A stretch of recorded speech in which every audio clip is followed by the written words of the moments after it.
Hello అండి, good morning. చాలా days నుంచి చెప్తున్నాను కదా, మందారం చెట్టు ఇంత పెద్దగా అయింది కానీ ఒక్క ఫ్లవర్ కూడా రావట్లేదని.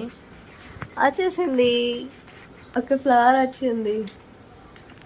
చాలా హ్యాపీ అనిపిస్తుంది మనం ఇంట్లో పెంచుకున్న ప్లాంట్కి ఇట్లా రావడం.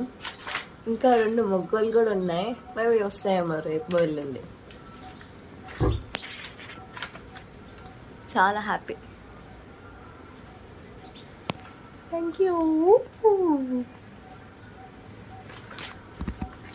మందారం చెట్టు ఇది గులాబీ, ఇది మల్లెపూల చెట్టు. ఓ మై గాడ్, మల్లెపూల చెట్టు కూడా 2 వచ్చినాయి. 2 కాదు, 3 వచ్చినాయి. ఎర్లీ మార్నింగ్ చాలా మంచిగా అనిపిస్తుంది ఇట్లా. ఓ వెరీ నైస్.